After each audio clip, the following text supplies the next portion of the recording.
Track Production.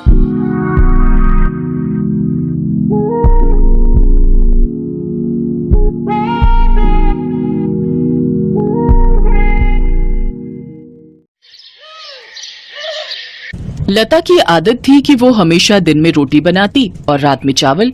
कुछ भी हो जाए, कभी दाल चावल, कभी राजमा चावल, कभी पुलाव, कभी खिचड़ी पर चावल तो बनने ही बनने हैं। कई बार लता की सास विमला उसे इसके लिए रोक चुकी थी, पर लता अपनी इस आदत को बिल्कुल भी नहीं बदलना चाहती थी। बहू, आज खाने में क्या बनाया है? बाबूजी दाल चावल बनाए हैं। आज फिर चावल बना लिए। लता, मेरे तो घुटनों में बहुत दर्द रहता है। मैं रोजाना रात में चावल नहीं खा सकती बहू। दिन में बनाओ तो मैं थोड़े बहुत खा भी लूं। एक काम कर, मेरे और इनके लिए तो तू रोटी ही बना दे। माँ जी, अब आटा गूंथना पड़ेगा, आटा गूंथा हुआ नहीं रखा। कोई बात नहीं बहू, जो बनाया है वही दे दो। लता ने दाल चावल बनाए हुए थे, वही अपने सास ससुर के आगे परोस दिए।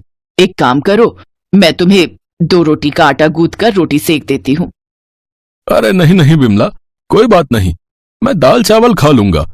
अब तुम उठोगी रोटी बनाने के लिए तो फिर बहू बोलेगी कि उसे ही कह देते, इसलिए अब खा लो। लता की दिन में रोटी रात में चावल की आदत दिन पर दिन बढ़ती जा रही थी। लता, आज तो मेरी ऑफिस की छुट्टी है। एक काम करो, कढ़ी चावल बना लो, बहुत मन हो रहा है। अब मैंने गोभी आलू की सब्जी और रोटी बना दी है, अब मैं कुछ नहीं बनाऊंगी। वैसे भी मैं रात को राजमा चावल बनाने वाली हूँ, मैंने पहले ही प्लान कर लिया था, इसलिए अब रोटी और गोभी आलू की सब्जी खा लो। तुम सही हो, जब देखो अपनी मर्जी करती हो। अब रात में मैं सोच रहा था कि मटर पनीर की सब्जी और रोटी बनवाऊंगा, तुम राजमा चावल का प्लान बनाकर बैठ गई हो।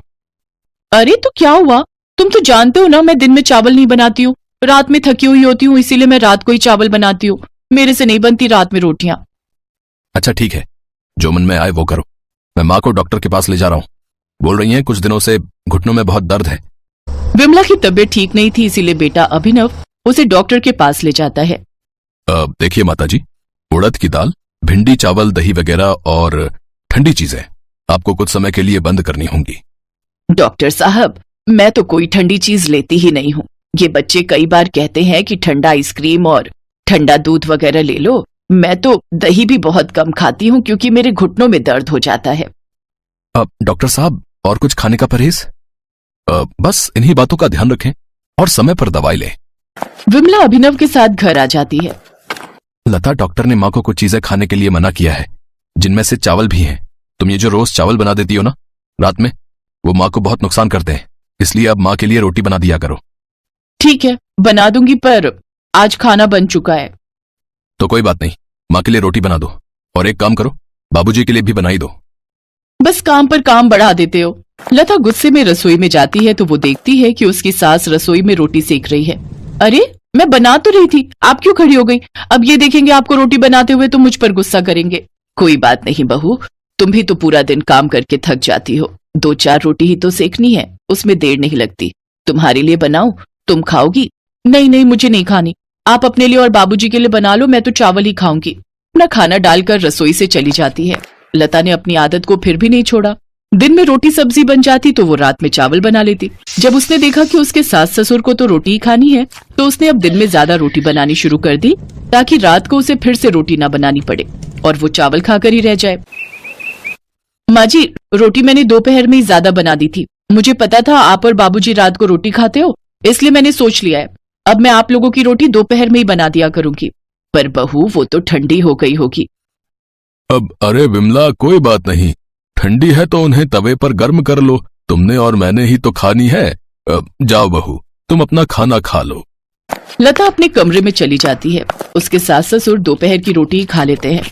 लता अपनी आदत की वजह से अब जब भी रात में चावल बनाती तो अपने सास ससुर की रोटी दोपहर में ही बनाकर रख देती।